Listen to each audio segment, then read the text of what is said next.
નમસ્કાર વિદ્યાર્થી મિત્રો, ધોરણ 9ની અંદર સેમેસ્ટર 2માં આપણે ભણી રહ્યા છીએ સ્વાધ્યાય 8 ચતુષ્કોણના લેક્ચર નંબર 7માં આપ સર્વે વિદ્યાર્થી મિત્રોનું હાર્દિક સ્વાગત છે. મિત્રો, આ સ્વાધ્યાયનો 7મો લેક્ચર આપણે ભણી રહ્યા છીએ અને તેની અંદર આજે આપણે પ્રમેય જે આપેલા છે આ સ્વાધ્યાયમાં તેમાંના બે પ્રમેય વિશે આજે આપણે ચર્ચા કરવાની છે. તો સૌ પ્રથમ પ્રમેય 8.1. તો 8.1 પ્રમેય શું છે? તો સમાંતર બાજુ ચતુષ્કોણનો કોઈ પણ વિકર્ણ તેના બે એકરૂપ ત્રિકોણમાં વિભાજન કરે છે. બરાબર જોજો મિત્રો, પ્રમેય છે એની સંકલ્પના તમે સમજી ગયા છો. ત્રિકોણ સ્વાધ્યાયમાં પણ અમુક પ્રમેય છે તમે સમજી ગયા છો અને પહેલા સેમેસ્ટરની અંદર પ્રમેય ની વિશે આપણે સ્વાધ્યાય નંબર 5માં પણ ચર્ચા કરેલી કે પક્ષ, સાધ્ય અને સાબિત આ ત્રણેય પ્રમેયના અંગ છે. પક્ષ એ આપેલું વિધાન છે, સાધ્ય તે મેળવવાનું વિધાન છે અને સાબિતી એ પક્ષ ઉપર તાર્કિક રજૂઆત કરી અને જે પ્રાપ્ત કરવાનું છે તે મેળવવાની પ્રક્રિયા છે. તો શું આપણે રકમ આપી છે 8.1 પ્રમેયમાં? સમાંતર બાજુ ચતુષ્કોણનો કોઈ પણ વિકર્ણ, બે વિકર્ણ હોય છે આપણે ખબર છે, એટલે કોઈ પણ વિકર્ણ તેનું બે એકરૂપ ત્રિકોણમાં વિભાજન કરે છે. દાખલા તરીકે મિત્રો, અહીંયા સમાંતર બાજુ ચતુષ્કોણ ABCD મેં અહીંયા દોરેલો છે, એનો આપણે આ AC વિકર્ણ લઈ લઈએ. આ AC વિકર્ણ છે તે બે ત્રિકોણમાં આ ચતુષ્કોણનું વિભાજન કરે. તો એ બે ત્રિકોણ ક્યાં? તો એક ત્રિકોણ દાખલા તરીકે આ ત્રિકોણ ABC, બરાબર, અને બીજો ત્રિકોણ નીચે જે આપેલો છે ADC, ત્રિકોણ ADC. તો આ બે ત્રિકોણમાં એકરૂપ ત્રિકોણમાં, બે સરખા એવા એકરૂપ ત્રિકોણમાં આ AC વિકર્ણ છે એ વિભાજન કરે છે એવું આપણે સાબિત કરવાનું છે. તો ચાલો સાબિત કરીએ આ પ્રમેયને. તો સૌ પ્રથમ પક્ષની અંદર આપણે જે આપેલી વસ્તુ છે એ શબ્દમાં આપેલી છે, રકમમાં આપણે એના નામ સ્વરૂપે પક્ષમાં લખીશું. તો ચતુષ્કોણ ABCD સમાંતર બાજુ ચતુષ્કોણ છે. આપણે કીધું છે સમાંતર બાજુ ચતુષ્કોણ, એટલે ચતુષ્કોણ ABCD આપણે આપેલો છે કેવો છે? સમાંતર બાજુ ચતુષ્કોણ છે. અને AC તેનો વિકર્ણ છે. AC તેનો વિકર્ણ છે. કીધું છે કે સમાંતર બાજુ ચતુષ્કોણનો કોઈ પણ વિકર્ણ, એટલે AC તેનો વિકર્ણ છે. બરાબર. પક્ષ શું કે છે? ચતુષ્કોણ ABCD સમાંતર બાજુ ચતુષ્કોણ છે અને AC તેનો વિકર્ણ છે. બરાબર, AC તેનો વિકર્ણ છે. ઓકે, આ થયો પક્ષ. હવે સાધ્ય મિત્રો, આ જે આપેલી બાજુ, ફરીથી કહું છું, પક્ષ એ રકમમાં આપેલી બાબત છે અને સાધ્ય એ મેળવવાની બાબત છે. આ બંને વસ્તુ તમે જ્યારે પણ રકમ આપેલી હોય એ રકમ મુજબ બંને વસ્તુ લખી શકો છો. બરાબર, એમાં કોઈ લાંબુ વિચારવાનું નથી હોતું કે ભાઈ પક્ષ તો કે સમાંતર બાજુ ચતુષ્કોણ તમને આપેલો છે તો એનું નામ શું છે? ABCD. તો લખો ચતુષ્કોણ ABCD સમાંતર બાજુ ચતુષ્કોણ છે અને AC તેનો વિકર્ણ છે. આટલી વસ્તુ તમને આપી છે એ લખી નાખવાની. બરાબર, કે ચતુષ્કોણ ABCD સમાંતર બાજુ ચતુષ્કોણ છે અને AC તેનો વિકર્ણ છે. અહીંયા એક જ વિકર્ણ લેવાનો છે કારણ કે રકમમાં કીધું છે તેનું, જો કીધું કોઈ પણ એક વિકર્ણ કીધું છે, ચતુષ્કોણનો કોઈ પણ વિકર્ણ, બે વિકર્ણ છે એમાંથી કોઈ પણ વિકર્ણ, એટલે આપણે એક વિકર્ણ લીધો, એની જગ્યાએ તમે BD લ્યો તો બી ચાલે, પણ આપણે અહીંયા AC લીધું છે. બરાબર, ઓકે. સાધ્ય કે ભાઈ જો સમાંતર બાજુ ચતુષ્કોણ ABCD હોય, AC તેનો વિકર્ણ હોય તો શું થાય છે? તો શું થાય છે જોવો જી, તો તેનું બે એકરૂપ ત્રિકોણમાં વિભાજન થાય છે. તો એકરૂપ ત્રિકોણ ક્યાં? તો કે ત્રિકોણ ABC અને ત્રિકોણ ADC. જો ત્રિકોણ ADC આ યલો કલરનું છે, ઉપર ત્રિકોણ ABC, બે એકરૂપ ત્રિકોણ, વચ્ચે એકરૂપની નિશાની. આપણે સાબિત કરવાનું છે, તે સાધ્ય. બરાબર, પક્ષ આપેલી વસ્તુ છે, અહીંયા સુધી પક્ષ થશે. આ જે છે વિકર્ણનું કોઈ પણ એક વિકર્ણ આપેલો છે ત્યાં, બરાબર, એ પક્ષ છે. આ શબ્દ સ્વરૂપે છે, આપણે એને નામ સ્વરૂપે દર્શાવ્યું છે પક્ષમાં. અને સાધ્ય તેનું એકરૂપ ત્રિકોણમાં વિભાજન થાય છે, એ આપણું સાધ્ય છે. એ બી શબ્દ સ્વરૂપે છે રકમમાં, આપણે એને નામ સ્વરૂપે લખ્યું છે, બરાબર. તો અહીંયા શું કીધું છે, ફરીથી એકવાર પક્ષ અને સાધ્ય વિશે ચર્ચા કરીએ. પક્ષ આપણને એવો કીધો છે કે તમને એક સમાંતર બાજુ ચતુષ્કોણ આપેલો છે અને તેનો કોઈ પણ એક વિકર્ણ, તો આપણે લખ્યું ભાઈ ચતુષ્કોણ ABCD સમાંતર બાજુ ચતુષ્કોણ છે અને AC તેનો વિકર્ણ છે, બરાબર.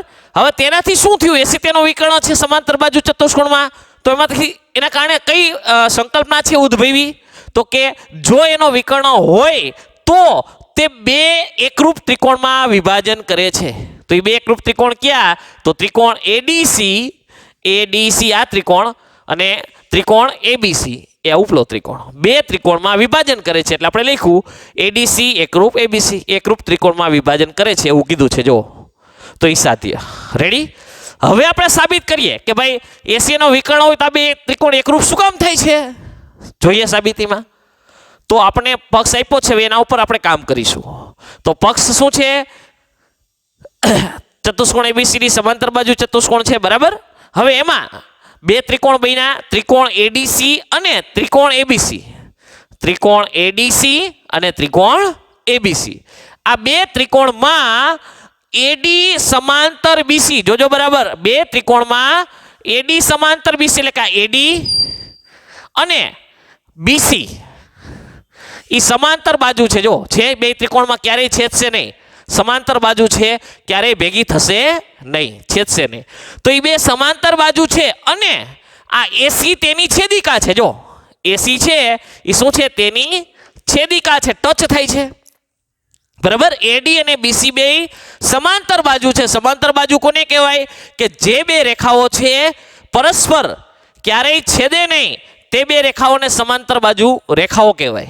તો આ બે સમાંતર રેખાઓ છે અને AC તેની છેદિકા છે, બે સમાંતર બાજુ ને AC જો છેદે છે બેના છેડે. તો આ ઊંધો Z છે, આમ સીધો કરું તો Z થઈ જાય કે નહીં, હે. તો AC તેની છેદિકા છે, તો તેનાથી આ બે જે ખૂણા મળે છે, ખૂણો BCA એટલે કે આવડો ખૂણો, ખૂણો BCA એટલે કે આ ખૂણો, સ્ટાર કરું છું ખ્યાલ આવે, અને ખૂણો DAC, તો કયો ખૂણો થશે, આ DAC આ ખૂણો, બરાબર. આ બે યુગ્મ કોણની જોડ થશે. યુગ્મ કોણ વિશે આપણે પેલા સેમેસ્ટરમાં ભણી ગયા છીએ, બરાબર. Z આકાર, ઊંધો આડો પડેલો Z છે, ઊભો કરીએ તો આપણે ખ્યાલ આવે કે ભાઈ આ Z આકારથી બનતા બે ખૂણા યુગ્મ કોણની જોડ થશે એટલે એકરૂપ થશે. ખૂણો BCA અને ખૂણો DAC યુગ્મ કોણ, બરાબર. આ બંને ત્રિકોણને આપણે સરખાવી રહ્યા છીએ. જે બે ત્રિકોણ આપણે એકરૂપ કીધા છે એ બે ત્રિકોણને આપણે સરખાવી રહ્યા છીએ. તો એ બે ત્રિકોણમાં આપણે શું મળ્યું, પેલું કે આ બે ખૂણા સરખા મળ્યા, બરાબર છે. સરખા શું કામ, યુગ્મ કોણની જોડ છે એટલા માટે. ઓકે, હવે એ બે સમાંતર બાજુ છે તો આ ઉપરની બે રેખાઓ પણ સમાંતર છે. જો AB અને આ DC, AB અને DC પણ સમાંતર છે, એ પણ રેખા બે પરસ્પર છેદતી નથી, બંને ચાલી જશે, ક્યારેય છેદશે નહીં, બરાબર. એ પણ નથી છેદતી અને તેમાં પણ આ AC છે એ AC શું છે, એની છેદિકા છે. AB અને DC, જેમ AD અને BC માટે AC છેદિકા હતી એવી જ રીતે AB અને DC માટે પણ AC શું છે, છેદિકા છે. હવે તેનાથી કયા બે ખૂણા બને છે જરાક જોઈએ આપણે. તો તેનાથી એક આ BAC એટલે કે આ ખૂણો બનશે, બરાબર છે, BAC. અને બીજો ખૂણો આપણે જોઈએ BAC, પછી DCA એટલે D થી શરૂ થાય, DCA એટલે આ ખૂણો બનશે, વ્હાઇટ કલરના સ્ટાર છે. તો એ પણ જો યુગ્મ કોણ સીધો Z આવ્યો ને, BAC અને DCA, બરાબર. આ બે ખૂણા છે એ પણ કેવા થશે, યુગ્મ કોણની જોડ. ખ્યાલ આવ્યો, BAC બરાબર DCA યુગ્મ કોણ. તો બે સામસામેની બાજુ લીધી, AD અને BC, એનાથી આપણે કેસરી કલરના ખૂણા એકરૂપ યુગ્મ કોણની જોડ મળી. ત્યાર પછી AB અને DC, એનાથી એમાં આપણે વ્હાઇટ કલરના જે અહીંયા ખૂણા બનાવ્યા છે, સ્ટાર બનાવ્યા છે, એ ખૂણા એટલે કે BAC અને DCA, એ બે ખૂણા યુગ્મ કોણની જોડ આપણને મળે છે, બરાબર છે. આ બંને ત્રિકોણને આપણે સરખાવ્યા. એમાં બીજી વસ્તુ શું આપણે સરખી મળી, તો કે જો એક AC છે બે ત્રિકોણમાં સામાન્ય બાજુ છે. આ ત્રિકોણ એબીસી માં અને ત્રિકોણ એડીસી માં બેમાં એસી છે કેવી છે? સામાન્ય બાજુ છે. એટલે એસી બરાબર એસી સામાન્ય બાજુ. બરાબર છે. તો ખૂણો બાજુ ખૂણો, ખૂણો બાજુ ખૂણો એટલે કે ખૂ બા ખૂ શરત મુજબ ત્રિકોણ એડીસી એકરૂપ ત્રિકોણ એબીસી થશે. આપણે શું સરખું મળ્યું? આની તો આપણે ખબર નથી ને. બરાબર છે. આની ખબર નથી, આ ખૂણાની, એમાં આ ખૂણાની પણ આપણે ખબર નથી. પણ એ ખ્યાલ છે કે ભાઈ આ યુગ્મકોણની જોડ છે. બરાબર, આ બી યુગ્મકોણની જોડ છે, આપણે હમણાં સાબિત કર્યું. બરાબર, એટલે સામસામેના ખૂણા મીન્સ કે સરખા હોય છે. એટલે દાખલા તરીકે આ 100 હોય તો આ બી 100 હોય તો 50 50 કટકા થાય ને. બરાબર, તો આ બી 100 તો આ બી 100 છે. તો આ ભાઈ આ જે કટકો છે એ કટકો આ છે, આ કટકો જે છે આ કટકો છે. એટલે ખૂણો ને એસી સામાન્ય બાજુ સરખી છે. એટલે ખૂ બા ખૂ શરત મુજબ આ બે ત્રિકોણ છે એ એકરૂપ થશે.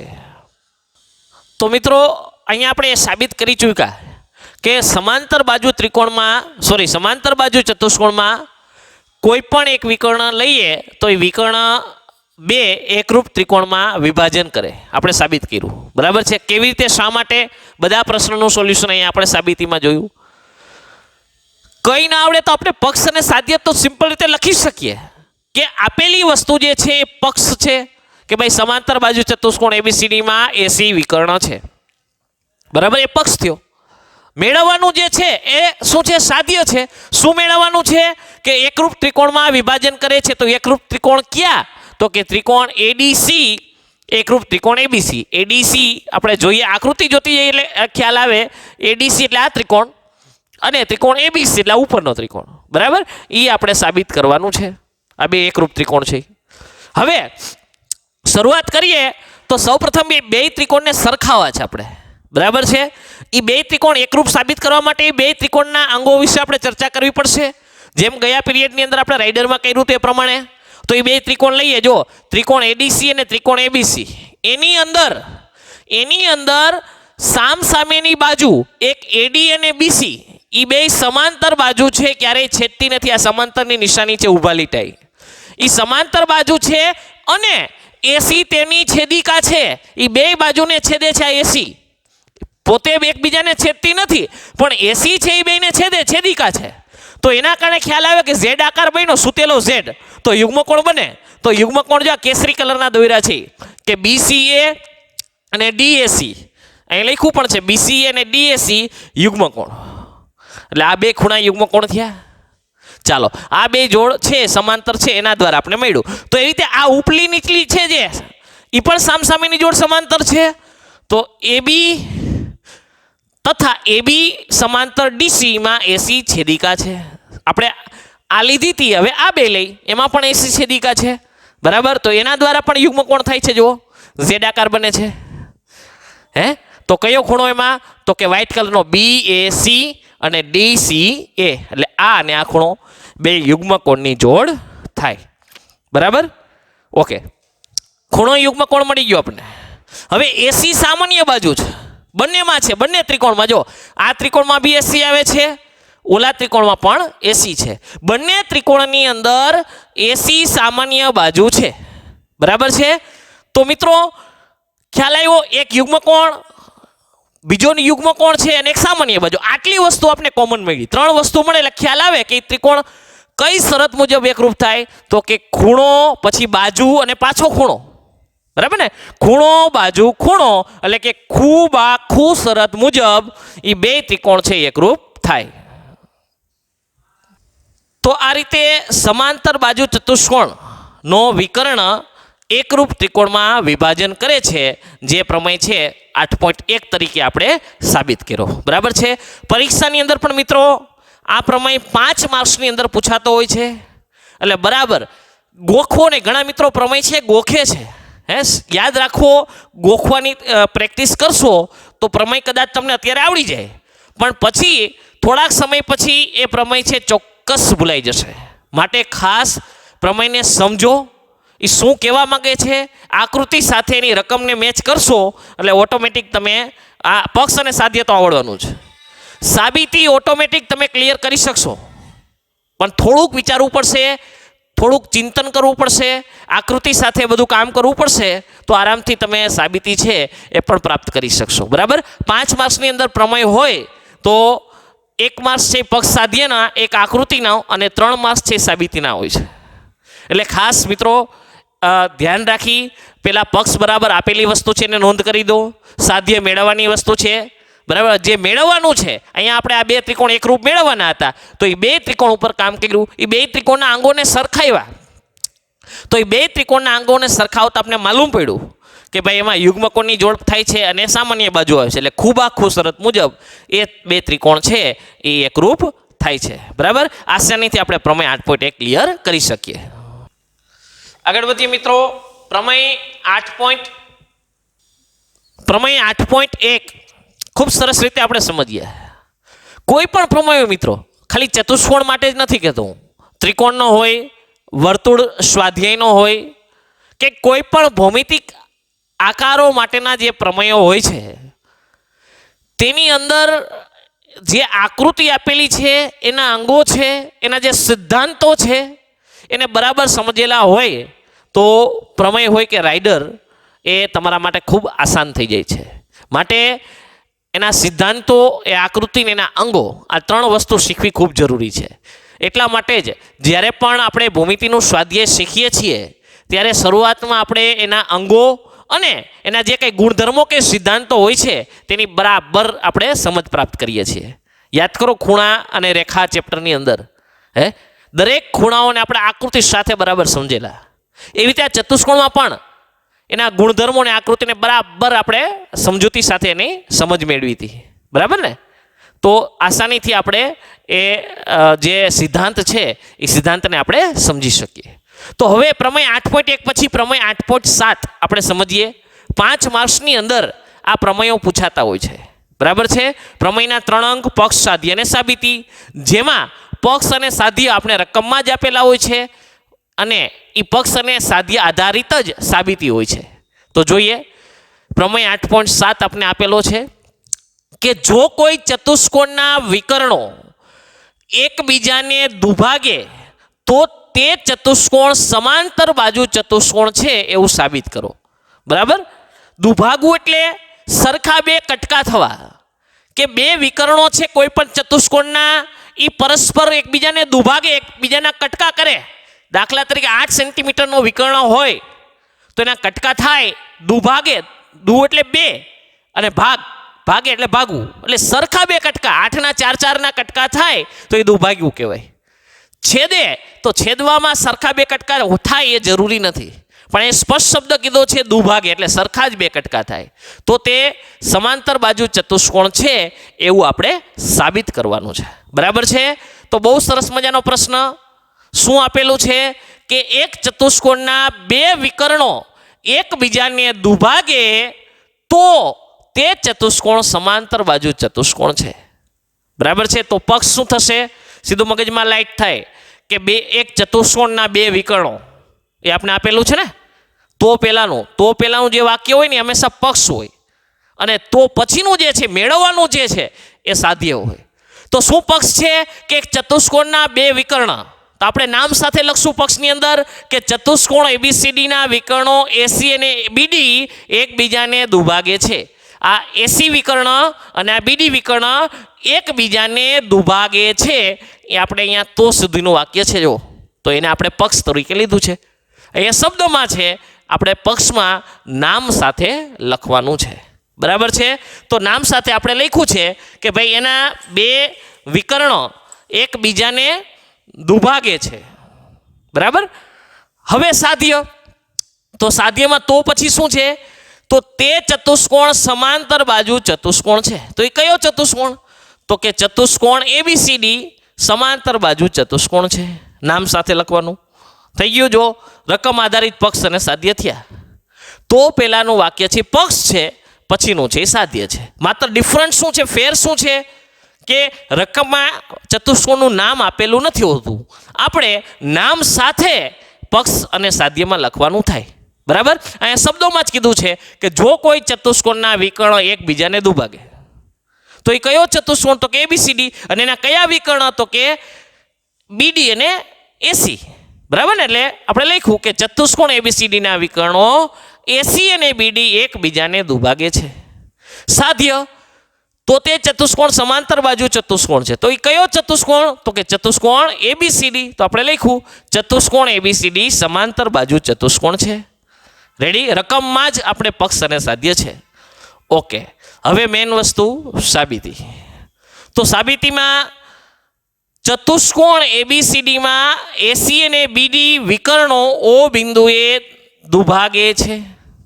બરાબર? આકૃતિમાં આપણે જોઈ શકીએ છીએ કે ચતુષ્કોણ એબીસીડીમાં બે વિકર્ણ કયા? તો કે આ એસી વિકર્ણ અને આ બીડી વિકર્ણ કયા બિંદુએ? ઓ બિંદુએ દુભાગે છે. આકૃતિ પ્રમાણે આપણે નોંધ્યું. હવે એ ઓ બિંદુએ દુભાગે છે તો એની કઈ અસર થાય છે? એના દ્વારા શું ફેરફાર થયા?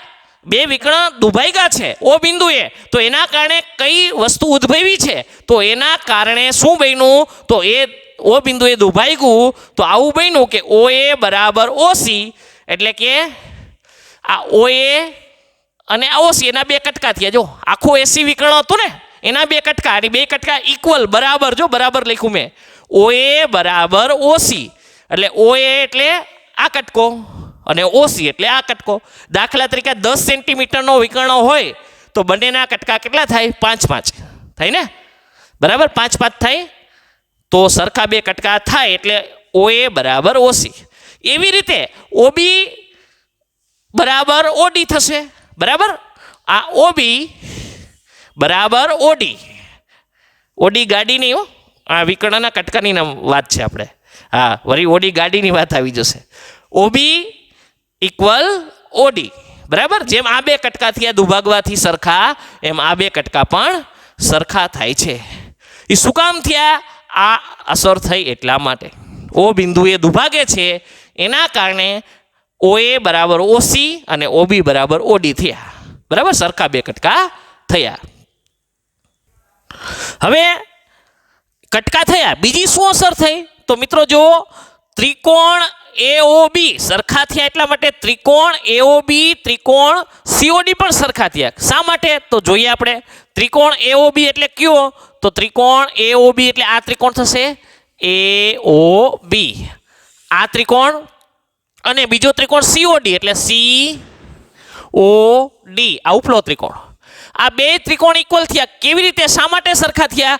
તો જુઓ મિત્રો, આ બે કટકા સરખા છે, આ બે કટકા સરખા છે. દાખલા તરીકે આ 10 સેન્ટીમીટર હોય ઉદાહરણ તરીકે, તો આ કટકા કેટલાના થાય? 5-5 ના થાય. આ બે કટકા છે એ પણ સરખા છે. દાખલા તરીકે આ વિકર્ણ છે એ 12 સેન્ટીમીટરનો હોય તો આ બે 6-6 ના થાય. થાય કે નહીં? અને સમાંતર બાજુ ચતુષ્કોણમાં સામસામેની બાજુ તો સરખી જ હોય છે, એ તો આપણે ખ્યાલ છે. તો કે ભાઈ આ બાજુ છે એ 7 સેન્ટીમીટરની હોય તો આ બી 7 ની થાય. તો જો ત્રણેય અંગ, જો ત્રણેય બાજુ જુઓ 5, 6, 7, અહીંયા 5, 6, 7 છે, ત્રણેય બાજુ સરખી. તો એટલા માટે આ બે ત્રિકોણ કેવા થશે? એકરૂપ થશે. ખ્યાલ આવ્યો? એના અંગો આપણે જોયા, અંગોને સરખાવ્યા કે ભાઈ બધા અંગો સમાન થાય છે એટલા માટે આ બે ત્રિકોણ છે એ એકરૂપ થશે. બરાબર? બે કટકા સરખા છે, આ બે કટકા સરખા છે, તો આ 5 સેન્ટીમીટર દાખલા તરીકે હોય તો આ 5 હોય, આ 6 હોય કટકો તો આ 6 હોય, અને સામસામેની બાજુ તો સરખી હોય સમાંતરમાં. તો 5, 6, 7 બાજુના માપ, તો અહીંયા 5, 6, 7 બાજુના માપ થયા. તો જો બે ત્રિકોણના માપ સરખા છે એટલા માટે એ બે ત્રિકોણ કેવા થશે? એકરૂપ. હવે ત્રિકોણ એકરૂપ થયા તો ખૂણો એબીઓ, ત્રિકોણ એબીઓ ખૂણો એબીઓ, તો એબીઓ ખૂણો એટલે કયો ખૂણો થશે? આ એબીઓ, આ ખૂણો. અને બરાબર ખૂણો સીડીઓ, ખૂણો સીડીઓ એટલે આ સીડીઓ, આ ખૂણો. બરાબર? એ બે પણ ઇક્વલ થશે કારણ કે બે ત્રિકોણ સરખા છે, એકરૂપ ત્રિકોણ છે. તો એકરૂપ ત્રિકોણ હોય તો એના તમામ અંગ સરખા હોય છે એટલા માટે આ બી ખૂણો છે તેનો બરાબર ખૂણો ડી થાય. એટલે કે આ ખૂણો છે એ 40 સેન્ટીમીટર હોય તો આ પણ કેટલાનો થાય? 40 અંશનો. બરાબર? સેન્ટીમીટર નહીં, સોરી, અંશ.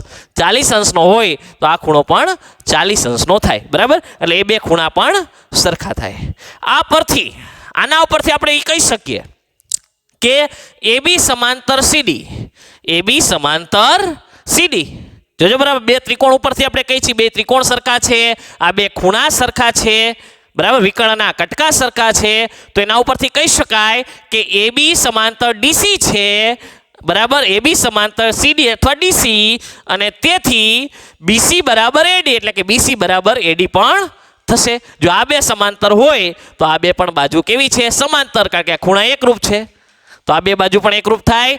તો આ બે બાજુ એકરૂપ નહીં, સમાંતર, આ બે સમાંતર છે તો આ બે પણ સમાંતર, તો તેથી સામસામેની બાજુ સમાંતર છે, તો તેથી ચતુષ્કોણ ABCD સમાંતર બાજુ ચતુષ્કોણ છે. બરાબર, ખ્યાલ આવ્યો? તો મિત્રો ફરી એકવાર જોઈએ, બરાબર, બહુ સરસ મજાનો પ્રશ્ન કે જો કોઈ ચતુષ્કોણના વિકર્ણ એકબીજાને દુભાગે, આ ચતુષ્કોણ છે એના વિકર્ણો એકબીજાને દુભાગે, સરખા બે કટકા કરે, તો તે ચતુષ્કોણ સમાંતર બાજુ ચતુષ્કોણ છે એવું કહી શકાય. બરાબર, તો પ્રમેય 8.7 સૌપ્રથમ પક્ષમાં શું આપેલું છે કે એક ચતુષ્કોણ છે અને એના બે વિકર્ણ છે એવું આપેલું છે. તો એ ચતુષ્કોણ કયો? તો કે ચતુષ્કોણ ABCD, અને એના વિકર્ણ AC અને BD એકબીજાને દુભાગે છે, જે પક્ષ છે. સાધ્ય શું છે? તો પછીનું વિધાન, તો તે ચતુષ્કોણ સમાંતર બાજુ ચતુષ્કોણ છે. તો એ ચતુષ્કોણ કયો? તો કે ABCD. તો ચતુષ્કોણ ABCD સમાંતર બાજુ ચતુષ્કોણ છે, એ સાધ્ય. બરાબર, પેલું વિધાન છે પક્ષ છે, સાબિત કરવાનું જે છે એ સાધ્ય છે. હવે સાબિતી આપણી મહત્વની વસ્તુ. તો સાબિતી માટે આપણે કીધું છે કે ભાઈ આ ચતુષ્કોણ સમાંતર બાજુ ચતુષ્કોણ છે એ આપણે સાબિત કરવાનું. તો એ ચતુષ્કોણ ઉપર આપણે પ્રોસિજર કરીશું. તો આપણે લખ્યું જો શરૂઆત ત્યાંથી કરી, જે સાબિત કરવાનું હોય ને એમાં જ આપણે પ્રોસિજર કરવાની. તો આ સમાંતર બાજુ છે એ આપણે સાબિત કરવું છે, એટલે એ ચતુષ્કોણમાં કામ કરશું. તો ચતુષ્કોણ ABCDમાં ACBD વિકર્ણો O બિંદુએ દુભાગે છે. બરાબર, જો આકૃતિમાં AC અને BD બે O બિંદુએ દુભાગે છે. હવે દુભાગવાથી શું અસર થઈ? જે કામ થાય છે આકૃતિમાં એના દ્વારા શું નવીન વસ્તુ ઉદ્ભવી? તો એ દુભાગવાને કારણે જે વિકર્ણના કટકા થયા છે એ વિકર્ણ સરખા કટકામાં વિભાજન થયું છે. જો અહીંયા OA બરાબર OC વિકર્ણ હતો, બરાબર ને, આખો વિકર્ણ કયો છે? AC વિકર્ણ. AC વિકર્ણના બે કટકા થયા, અહીંયા AO અને OC છે, અહીંયા OA અને OC એ બે સરખા કટકા ઇક્વલ. અને બીજો વિકર્ણ BD હતો, તો BD ના બે કટકા થયા OB અને OD, એ પણ કેવા? ઇક્વલ, કારણ કે દુભાગે છે એટલે સરખા બે કટકા થાય. બરાબર, હવે કટકા થયા, બરાબર, એનાથી બીજું શું ઉદ્ભવ્યું? તો કે બે જે ત્રિકોણ છે, મેં આ બે ત્રિકોણ લીધા છે, આ બે ત્રિકોણ લ્યો તો બી ચાલે.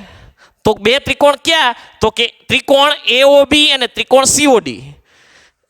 AOB અને COD, આ બે કલરવાળા જે છે બે ત્રિકોણ એકરૂપ થાય છે. શું કામ એકરૂપ થાય છે? તો એનું કારણ મેં તમને સમજાવ્યું કે એકરૂપ ત્રિકોણ દર્શાવવા માટે એના અંગો સરખા હોવા જોઈએ. તો આપણે અંગો જોયા કે ભાઈ આ બે જે વિકર્ણ છે એ આ વિકર્ણ આખો વિકર્ણ છે એનો આ કટકો આ ત્રિકોણનો અંગ છે અને આ કટકો આ ત્રિકોણનો અંગ છે. બરાબર, હવે દાખલા તરીકે આખો વિકર્ણ 10 સેન્ટીમીટર હોય તો એના બે કટકા 5 5 થાય. એવી રીતે આ આખો વિકર્ણ 12 સેન્ટીમીટર હોય તો દુભાગે તો બે કટકા 6 6 ના થાય. અને સમાંતરમાં સામસામેની બાજુ સરખી હોય તો આના ત્રણેય બાજુના માપ 5 6 7, આના ત્રણેયના 5 6 7, તો બંને બાજુના માપ, બંને ત્રિકોણની બાજુઓના માપ સરખા છે, તો પરસ્પર બે ત્રિકોણ કેવા થાય છે? એકરૂપ ત્રિકોણ થાય છે. અને એકરૂપ ત્રિકોણ હોય તો એના ખૂણા પણ કેવા હોય છે? એકરૂપ હોય છે. તો ખૂણો આ BOBA, બરાબર, ખૂણો ABO અથવા OBA, ABO, અને ખૂણો ત્યાર પછીનો CDO, એટલે CDO એ પણ એકરૂપ થાય. એટલે આ બે ખૂણા પણ એકરૂપ થાય, પણ આપણે આ બે દર્શાવ્યા છે. બરાબર છે, બે એકરૂપ થાય છે અને એકરૂપ ત્રિકોણ છે. બરાબર છે, સામસામેની બાજુ તેથી સરખી થશે, એટલે કે AB DC બે સમાંતર થશે. બરાબર છે, એ બે સમાંતર છે, એકરૂપ ત્રિકોણ છે, તો આ બે બાજુ પણ કેવી થશે? સમાંતર, એટલે કે BC અને DA એ પણ કેવી છે? સમાંતર બાજુ છે. આ નિશાની સમાંતર બાજુની છે. તો સામસામેની આ જોડ પણ સમાંતર અને સામસામેની આ જોડ પણ સમાંતર. તો સામસામેની બે જોડ સમાંતર થાય છે, તેથી આ ચતુષ્કોણ ABCD એ સમાંતર બાજુ ચતુષ્કોણ છે. તો ખૂબ સરસ રીતે આપણને સાબિતી પણ પ્રાપ્ત થઈ. બરાબર છે, પક્ષ અને સાધ્ય પરથી આપણે સાબિત કરી બતાવ્યું કે આ ચતુષ્કોણ છે એ સમાંતર બાજુ ચતુષ્કોણ છે. તો મિત્રો ખૂબ સરળ, પણ બરાબર વિચારવું પડે, સમજવું પડે. ચતુષ્કોણ વિશેનો પૂરેપૂરો ખ્યાલ આપણે શીખી ગયા, સમજી ગયા હોય તો આપણે કોઈ પણ રાઇડર હોય કે પ્રમેય હોય એ ગોખવાની જરૂર રહેતી નથી. પણ મોટા ભાગના મિત્રો, મેં અગાઉ પણ કીધું એ પ્રમાણે, પ્રમેય અને રાઇડરો ગોખતા હોય છે અને એ ગોખણપટ્ટીની વસ્તુ લાંબા સમય માટેની હોતી નથી. માટે સમજો, દરેક વસ્તુને સમજો કે આકૃતિ અને રકમ સાથે કામ કરશો, ઓટોમેટિક તમારી વસ્તુ છે એ ક્લિયર થઈ જશે. બરાબર છે? કારણ કે ઘણા બધા પ્રમેયો તમારે ધોરણ 10માં પણ ફોલો કરવાના છે. તો એના માટે આ સિસ્ટમ રાખજો, ગોખણપટ્ટી નાબૂદ કરજો અને સમજવાની પદ્ધતિને અનુસરજો. બરાબર છે? જો કેટલું સરળ છે, પક્ષ ઉપરથી આપણે રકમ ઉપરથી પક્ષ લીધો, જે સાબિત કરવાનું છે એ સાધ્ય લીધું અને પછી પક્ષ ઉપર અને આકૃતિમાં કામ કરતા ગયા, ઓટોમેટિક છેલ્લે આપણું પરિણામ પ્રાપ્ત થઈ ગયું. બરાબર છે? તો ખૂબ સરસ મજાનો સ્વાધ્યાય ચતુષ્કોણ, આપણે એના દાખલાઓ, રાઇડર અને પ્રમેયના અંશો વિશે અભ્યાસ કર્યો. આશા છે કે આ સ્વાધ્યાયને બરાબર રીતે તમે સમજ્યા હશો. આપણી ગવર્મેન્ટે ધોરણ 9નો જે કોર્સ છે એમાંથી અમુક દાખલાઓ એવા છે કે અમુક રાઇડરો છે એને દૂર કરેલી છે. બરાબર? પણ છતાંય એને જે કોર્સ આપ્યો તો એના કરતાં વધુ કામ આપણે કર્યું છે.